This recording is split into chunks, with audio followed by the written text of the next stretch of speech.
En el nombre del Padre, y del Hijo, y del Espíritu Santo. Amén. Proclamación del Santo Evangelio de nuestro Señor Jesucristo según San Lucas 4, 1, 13. En aquel tiempo, Jesús, lleno del Espíritu Santo, regresó del Jordán y, conducido por el mismo Espíritu, se internó en el desierto, donde permaneció durante 40 días y fue tentado por el demonio. No comió nada en aquellos días, y cuando se completaron sintió hambre. Entonces el diablo le dijo: «Si eres el Hijo de Dios, di a esta piedra que se convierta en pan». Jesús le contestó: «Está escrito, no solo de pan vive el hombre». Después lo llevó el diablo a un monte elevado, y en un instante le hizo ver todos los reinos de la tierra y le dijo: «A mí me ha sido entregado todo el poder y la gloria de estos reinos, y yo los doy a quien quiero. Todo esto será tuyo si te arrodillas y me adoras». Jesús le respondió: «Está escrito, adorarás al Señor tu Dios y a Él solo servirás». Entonces lo llevó a Jerusalén, lo puso en la parte más alta del templo y le dijo: «Si eres el Hijo de Dios, arrójate desde aquí, porque está escrito, los ángeles del Señor tienen órdenes de cuidarte y de sostenerte en sus manos, para que tus pies no tropiecen con las piedras». Pero Jesús le respondió: «También está escrito, no tentarás al Señor tu Dios». Concluidas las tentaciones, el diablo se retiró de él hasta que llegara la hora. Palabra del Señor. Gloria a ti, Señor Jesús. Saludos fraternos para todos. En este primer domingo del tiempo de la Cuaresma, nuestro espacio Dies Domini ofrece estos espacios de reflexión para ayudar en la profundización del Evangelio dominical.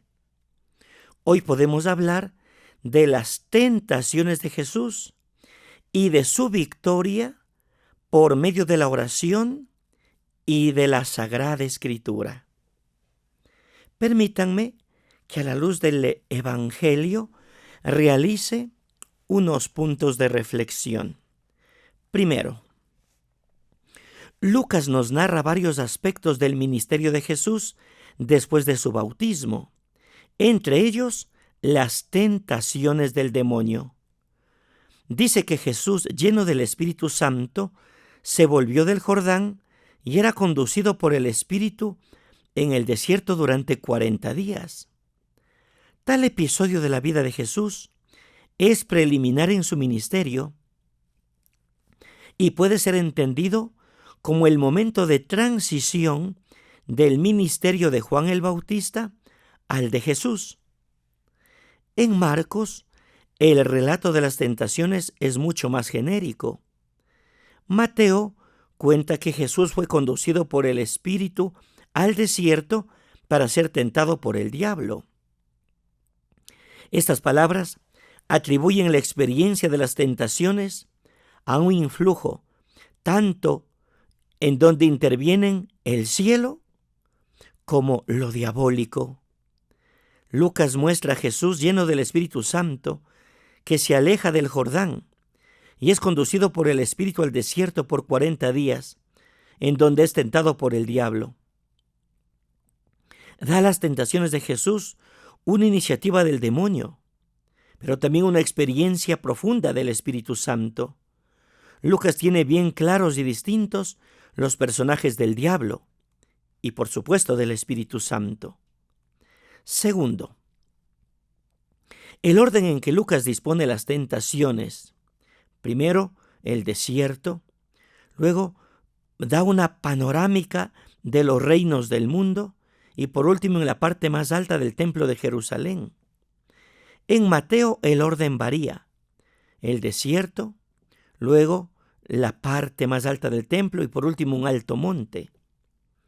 Los exégetas discuten cuál es el orden original, pero la solución es unánime. La diferencia podría ser explicada a partir de la tercera tentación.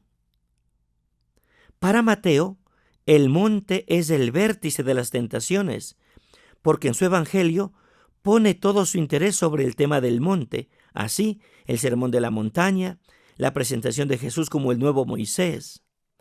Para Lucas, la última tentación adviene sobre el pináculo del templo en Jerusalén, porque uno de los intereses mayores del Evangelio de Lucas es la ciudad de Jerusalén. Jesús está en camino hacia Jerusalén, donde cumple de modo definitivo la salvación de todos. Tercero, Jesús, lleno del Espíritu Santo, sale del Jordán para ir al desierto. Se especifica el espacio, el tiempo de 40 días, durante los cuales el diablo lo pone a prueba. No ha comido y al final del tiempo siente hambre. El inicio del relato resalta dos cosas. Primero, la importancia del Espíritu Santo que va a manifestar Lucas en su obra, incluyendo en los Hechos de los Apóstoles. Y segundo, los desplazamientos a nivel simbólico que tienen mucha fuerza, del Jordán al desierto. El desierto con su significación completa que nos remite al Antiguo Testamento. Cuarto, el hambre determina la primera tentación y sugiere que pudo ser cuando ya estaban avanzados los días de ayuno de Jesús. Si eres hijo de Dios, dice el diablo, di a esta piedra que se convierta en pan. Utiliza el sustantivo piedra en singular, en cambio Mateo lo usa en plural. La respuesta de Jesús evoca Deuteronomio 8:3 y nos hace pensar en el ejercicio del poder humano que es capaz de transformar, alterar la naturaleza, disponiendo de ella a su antojo. La respuesta de Jesús no invalida la necesidad de alimento para responder a la necesidad fundamental humana, sino que hace crecer su significado y lo amplía. Quinto, luego lo llevó el diablo a un monte alto, es decir, cambia de escenario y le mostró en un momento todos los reinos de la tierra. Terminó acorde con la ideología imperial romana, que querían ser los dueños de todos los reinos de la tierra. Con la palabra monte, la intención es clara: contemplar los reinos desde lo alto, hacer patente el poder político, social y económico a cambio de la idolatría al diablo. La respuesta de Jesús invierte los papeles de quién tiene la autoridad y quién debe ser adorado. Al Señor tu Dios adorarás y solo a Él servirás. Sexto, entonces lo llevó a Jerusalén, un nuevo desplazamiento hacia otra gran altura. Según Flavio Josefo, el alero estaba tan cortado a pico que producía vértigos a las personas que subían a él y se asomaban hacia abajo. El diablo hace uso del Salmo 91, donde se asegura el cuidado y protección de Dios. Llama la atención que el diablo diga: en sus manos te sostendrán para que tu pie no tropiece con piedra alguna. La primera prueba sugiere convertir la piedra en pan, y en la última, la piedra puede ser causa de tropiezo o de muerte.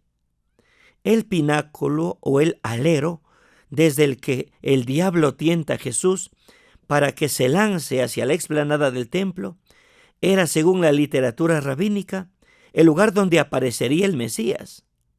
En su respuesta, Jesús cita Deuteronomio 6:16, recordando también a Éxodo 17:2. Séptimo, el diablo, al agotar sus pruebas, se aparta de él por un tiempo. Lucas hace notar el uso de los tiempos para encuadrar su relato. De allí la importancia de usar el kairos, que significa el tiempo de Dios. El acusador volverá en el relato de la pasión, pero la victoria de Cristo es ya definitiva. Octavo, el poder sobre otros versus el poder del servicio. Los humanos vivimos tensiones en nuestras necesidades y responsabilidades con los demás, con nosotros mismos, con Dios y con la creación. Esta tensión debe ser asumida con la conciencia de que de alguna forma todos tenemos poder. Muchas veces ese poder lo usamos para alterar lo que nos circunda. Algunas veces será inevitable y en otras ocasiones premeditado.